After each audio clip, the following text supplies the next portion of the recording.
All right, how's it going, everyone? It's Mr. Leong, and these are going to be some notes about section 1.1, where we're learning about points and lines and planes, and just how to name things, right? So before we can really dive deep into the other topics of geometry, we have to get the basics down. What are the different figures that we're going to see, and how do we name these figures? All right.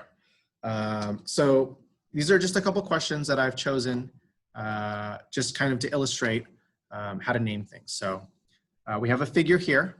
I see a plane, right, which looks like a ceiling or a floor.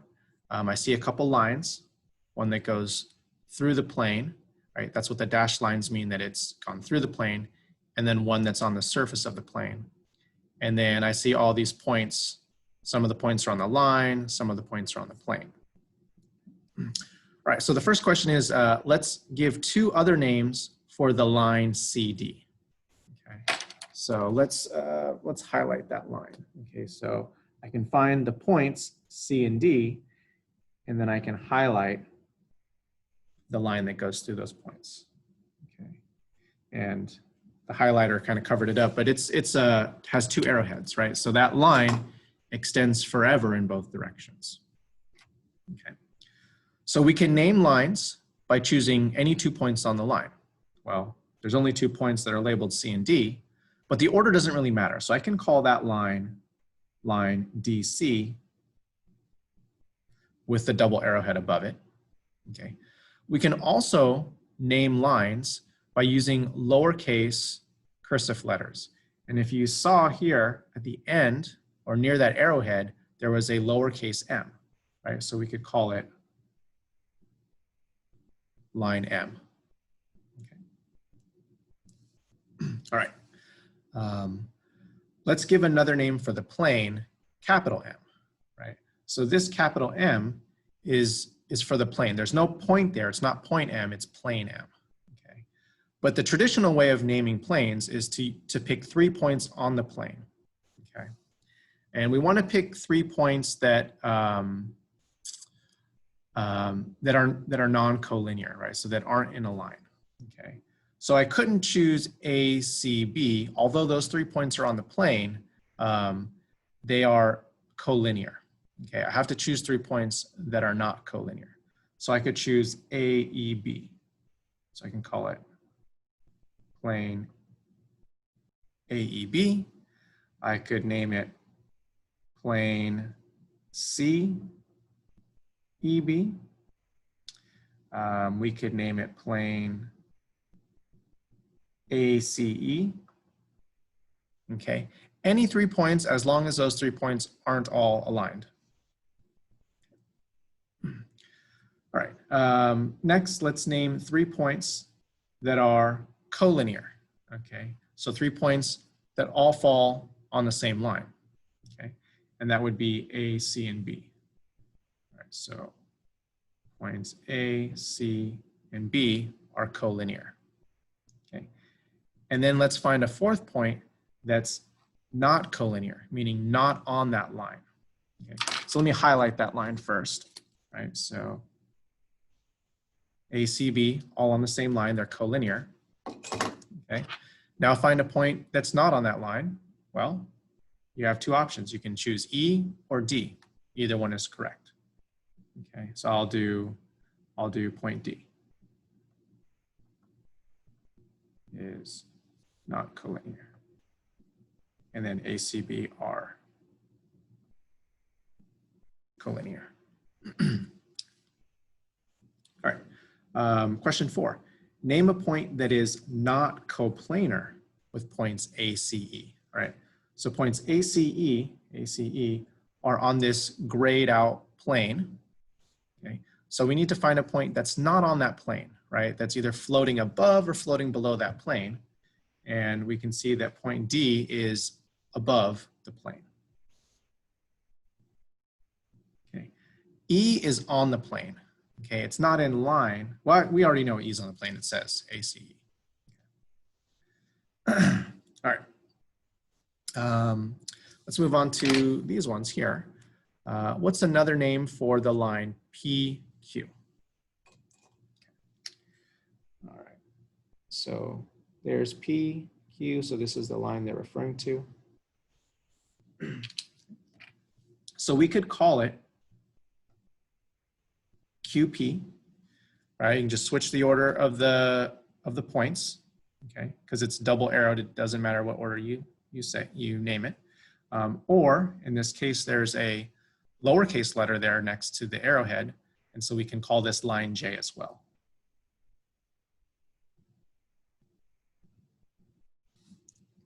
Okay. All right. How about another name for the line RS? Okay. Same idea is we can just switch the order of the points. So we can call this line SR. Okay. Make sure you use the double arrowhead because it's a line extending in both directions. Or you can use the lowercase letter that's next to the arrowhead. So line K. All right, number 7.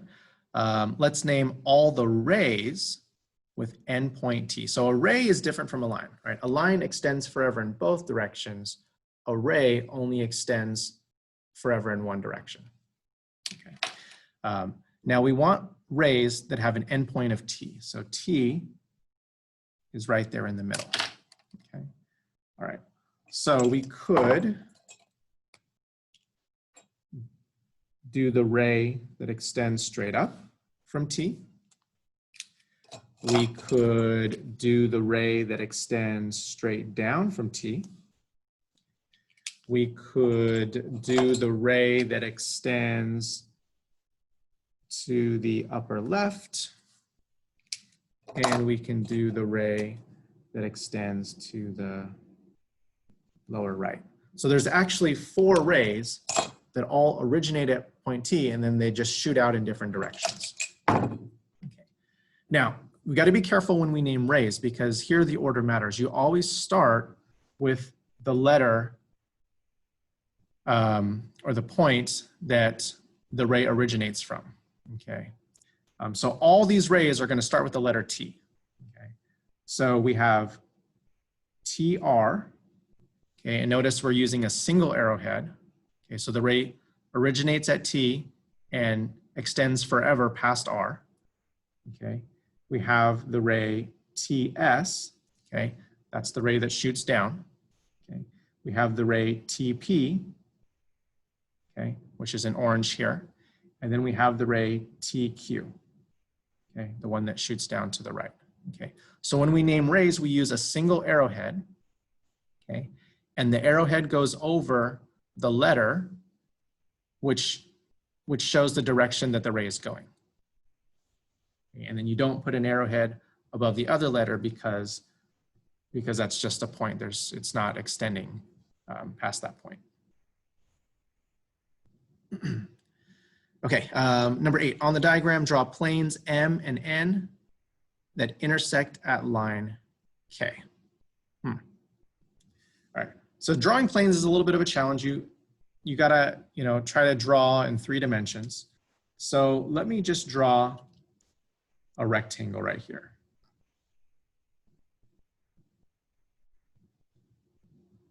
Okay, so imagine that rectangle is a wall and line K is going right down the middle of that wall.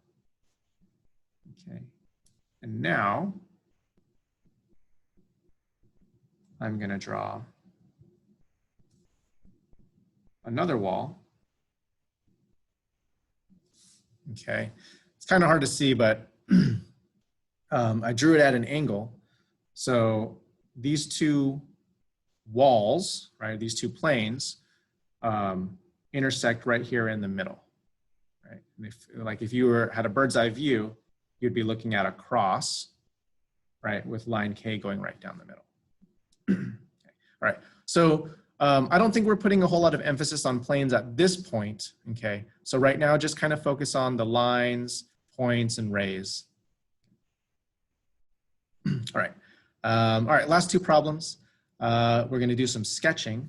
So when you see this, there's no arrowheads, right? It means that it's a segment, okay? So it's a portion of a line, okay? And there's no extending forever. It's just, it ends at point A and B. And then this is a ray because it has a single arrowhead. Let me zoom in so you can see that a little bit better.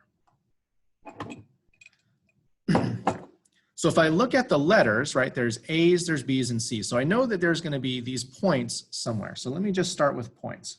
Okay, that's point A, that's point B, that's point C.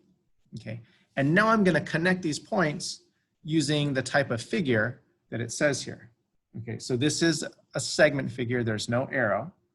So I would just connect the points and that's it. I'm not going to extend that. This one has an arrow. I know it's hard to see on the video. Okay, that has a single arrow. Okay, so I'm going to draw a ray. The ray is going to start at point B and shoot past point C. Just like that. Okay, so we have a segment here and then a ray here. Okay. Right, and then the last thing is we're going to draw a line K and a plane M. So let's start with a plane. Just draw a wall and then a line. Okay. Oh, I need to name it, so that's plane M. Okay, now the line, I could have the line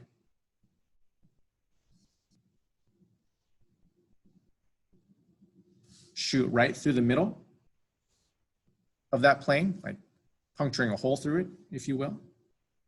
Right? I could have drawn that line above the plane or below the plane or in the plane. Okay, I just decided to draw it like that. Okay, here's another way we could have done it.